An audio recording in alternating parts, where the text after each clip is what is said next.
바울 신학을 전공했기 때문에 이 부분에 대해서 다른 사람보다 훨씬 더 오랫동안 책을 많이 읽고 생각을 많이 했고 고민을 많이 했습니다.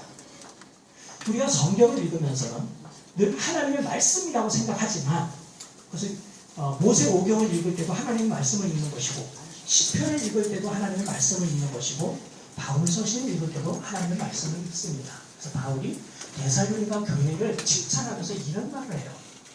너희가 내 말을 들을 때 사람의 말로 받지 아니하고 하나님의 말씀으로 받으니 정말 그러하다.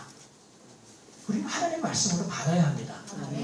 그런데 하나님의 말씀으로서 성경이 기록될 때나 하나님의 말씀으로 기록하실 때 이 말씀에 있어서 구원사적인 구원 역사에 점진적인 계시가 나타났다는 사실이에요.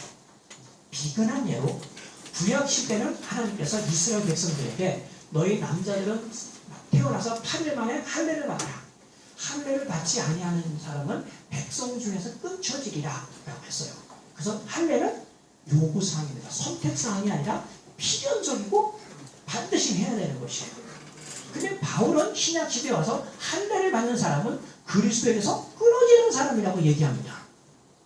뭔가 변화가 왔다는 것을 암시하죠. 또 구약시대 하나님께 예배하는 것은 반드시 중앙성소인 성막시대는 성막이 있는 실로에 와서 예배를 드려야 되고 또 솔로몬이 예루살렘에 성전을 지었을 때는 성전에 와서 하나님을 예배해야 됩니다.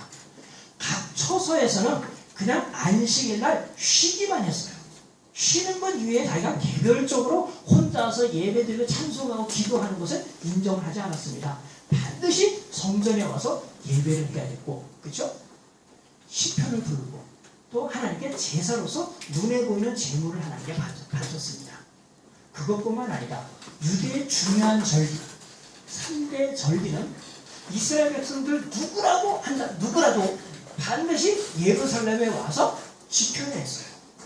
근데 요즘은 우리가 이런 3대 절기를 지키기 위하여 예루살렘에 가는 사람도 없을 뿐더러 3대 절기를 지키지 않습니다.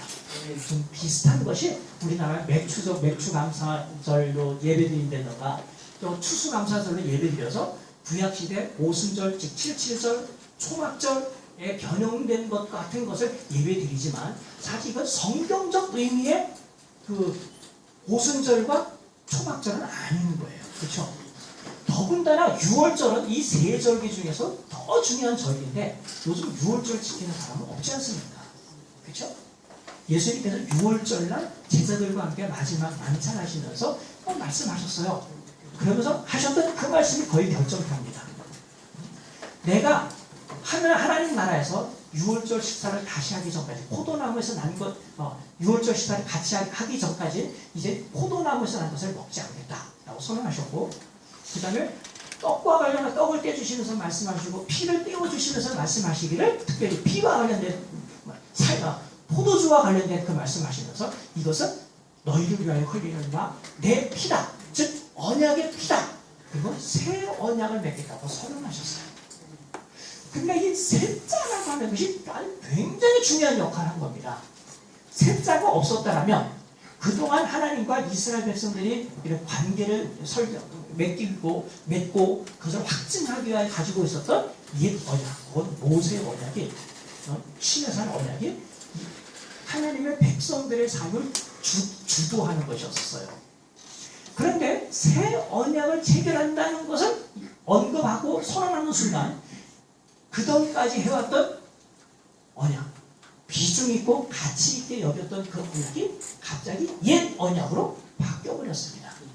히브리서 저자가 이런 말을 했어요. 하나님께서 새 언약을 체결할 거라고 말씀하셨는데 그 말씀하실 때 하나님의 마음속에 있었던 것은 옛 언약은 낡아지게 만드신 것이다.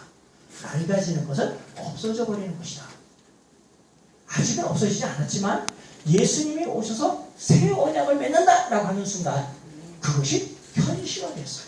그래서 더 이상 우리는 옛 언약에 매이지 않게 된 겁니다. 이것이 히브리서 저자가 이해하였던 옛 언약과 새 언약의 차이예요. 그러면서 하나님의 백성의 삶에 있어서 굉장한 변화가 나타났습니다. 지금 제가 큰 그림을 그려서 말씀을 드렸는데 우리가 성경을 읽을 때 이와 같은 흐름의 변화가 있는 것을 잘 목도하고 읽으면 구약 성경과 신약 성경과의 관계를 정말 잘 이해할 수 있어요. 한편 이것이 하나님의 말씀으로서 통일성이 있고 연속성이 있지만 또 다른 한편 신약 성경과 구약 성경 사이에 점진적인 차이 또는 결정 차이가 있다는 것을 보게 되는 겁니다.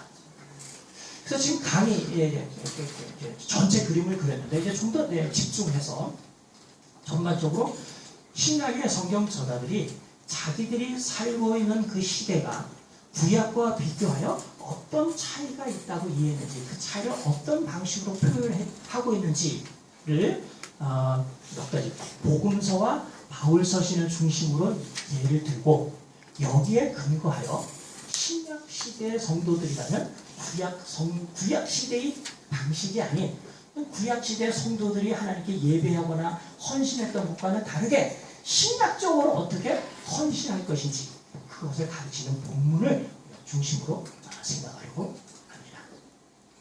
자, 첫 번째 복음서입니다.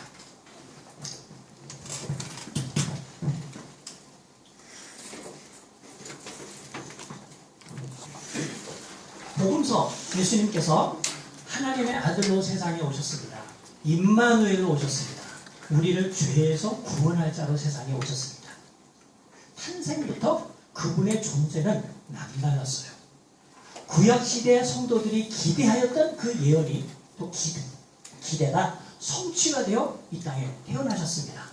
그러나 30년 동안 개인적으로 부모님과 함께 계실 동안에는 그분의 그러한 존재로 태어나셨다는 것이 사람들에게 알려지지는 않았어요. 공식적으로 사람들에게 당신의 존재를 알리면서 이제부터 그분이 사역하는 것이 어떤 의미가 있는지 어디에 주안점을 둬야 하는 것인지를 선언하면서 시작한 것을 우리가 예수님의 공생애라고 합니다.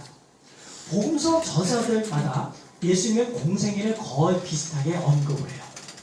예수님은 나사렛에 계시다가 그 다음에 예루살렘 유대 땅에 와서 남쪽으로 내려오신 것이죠. 유대 지방 이제부터 하나님의 백성의